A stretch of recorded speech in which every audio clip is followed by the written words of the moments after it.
আসসালামু আলাইকুম এভরিওয়ান। বরাবরের মতো আবারও চলে এসেছি একটি মজার রেসিপি নিয়ে। আমার আজকের পর্বের রেসিপিটি হচ্ছে ম্যাঙ্গো আইসক্রিম। আর এই আইসক্রিমটা আমি ক্রিম, কনডেন্স মিল্ক এমনকি কোনো কালার এবং ফ্লেভার ছাড়াই তৈরি করেছি। অনেকে ভাবে যে ক্রিম, কনডেন্স মিল্ক ছাড়া বুঝি আইসক্রিম তৈরি করা যায় না। আর এই সময় কম বেশি সবার বাসায় আম থাকে। আসলে ঘরে থাকা উপকরণ দিয়ে যে এতটা মজার আইসক্রিম তৈরি করা যায়, সেটাই আমি আজ আপনাদের সাথে শেয়ার করব। আরেকটি কথা আমি প্রথমেই বলে নিচ্ছি, যারা এখনও আমার চ্যানেলটি সাবস্ক্রাইব করেননি তাদের কাছে অনুরোধ রইল চ্যানেলটি সাবস্ক্রাইব করে নিয়মিত পাশে থাকার জন্য। আর যারা অলরেডি সাবস্ক্রাইব করে ফেলেছেন তাদেরকে জানাচ্ছি অসংখ্য অসংখ্য ধন্যবাদ। আইসক্রিম তৈরি করার জন্য আমি প্রথমে এখানে চুলার আঁচটা হাইতে রেখে প্যানে দিয়েছি 1/2 লিটার গরুর দুধ। দুধটা আমি আগে থেকে জাল দিয়ে নিয়েছি। আপনাকে যে গরুর দুধ নিতে হবে এমন কোনো কথা নেই, আপনি গুঁড়া দুধ দিয়েও আইসক্রিমটি তৈরি করতে পারেন। এতেও কিন্তু আরও বেশি টেস্ট হয় আইসক্রিমটি। 1/2 লিটার পানির সাথে 1 কাপ গুঁড়া দুধ মিশিয়ে নিলেই হয়ে যায়, তেমন একটা জাল দেওয়ারও প্রয়োজন হয় না। আর দিচ্ছি এখানে 2 টেবিল চামচ চিনি। চিনি পরিমাণটা আপনার পছন্দ অনুযায়ী বাড়িয়ে বা কমিয়ে নেবেন। আমি এখানে লাল চিনিটা ব্যবহার করেছি, তবে লাল চিনিটা কিন্তু সাদা চিনি চাইতে কিছুটা মিষ্টি বেশি হয়। এখন দুধ চিনি ভালোভাবে মিশিয়ে নিয়ে জাল দিয়ে ঘন করে নেব। আর খেয়াল রাখতে হবে যেন সর না পড়ে, এমনভাবে জাল দিতে হবে বেশ কিছুক্ষণ। প্রায় 10 থেকে 15 মিনিট জাল দেওয়ার পর দুধ যখন ঘন হয়ে আসবে, চুলাটা অফ করে কিছুটা ঠান্ডা করার পর দুধটা এ পর্যায়ে দিচ্ছে 1 টেবিল চামচ কাস্টার্ড পাউডার। আর কাস্টার্ড পাউডারটা অবশ্যই হালকা গরম থাকা অবস্থায় দুধের সাথে মিশাতে হবে। যদি ফুটন্ত দুধের সাথে মিশান তাহলে সাথে সাথেই দলা পেকে যাবে, ভালোভাবে দুধের সাথে মিশবে না। কাস্টার্ড পাউডার যখন দুধের সাথে খুব ভালোভাবে মিশে যাবে, এ পর্যায়ে আবারও চুলাটা অন করে চুলার আঁচটা মিডিয়ামে রেখে 2 থেকে 3 মিনিট অনবরত নেড়ে জাল দিয়ে ঘন করে নিতে হবে। যখন দুধের এই মিশ্রণটি ঠিক এরকম ঘন হয়ে আসবে, এ পর্যায়ে আলাদা একটি পাত্রে ঢেলে ঠান্ডা করে নিতে হবে। এখন একটি মিক্সিং বলে নিচ্ছে আম। এখানে আমি 2টি মাঝারি সাইজের আম নিয়ে ছিলে হাত দিয়ে ভালোভাবে চিপে নিয়েছি আঠিটা ফেলে।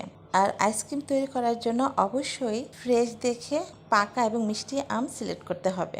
আপনার আমে যদি আঁশ থাকে তাহলে আমটা অবশ্যই ছেঁকে নিতে হবে। আমার আমে তেমন একটা আঁশ ছিল না বলে ছেঁকে নেওয়ার প্রয়োজন হয়নি। এখন এখানে দিয়েছি দুধে সেই মিশ্রণটি, আর এটা অবশ্যই ঠান্ডা করে নিতে হবে। এখন ইলেকট্রিক বিটার দিয়ে বিট করে নিচ্ছি। আপনি এই কাজটি ব্লেন্ডারও ব্লেন্ড করে নিতে পারেন। হাই স্পিডে রেখে একটু থেমে থেমে আমি বিট করে নিব, যতক্ষণ না পর্যন্ত আমের সাথে দুধের মিশ্রণটি ভালোভাবে মিশিয়ে না যাচ্ছে ঠিক ততক্ষণ পর্যন্ত। বিট করা হয়ে গেছে।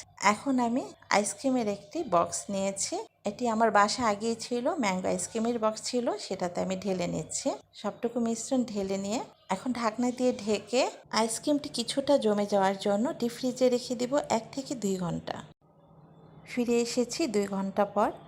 আর দর্শক দেখুন, আইসক্রিমটি কিন্তু কিছু পরিমাণ জমে গেছে বরফ হয়ে। এ পর্যায়ে এখন ইলেকট্রিক বিটার দিয়ে বিট করে নিতে হবে।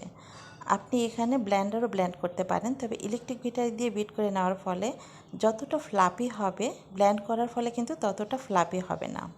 আর এই কাজটি কিন্তু অবশ্যই করতে হবে।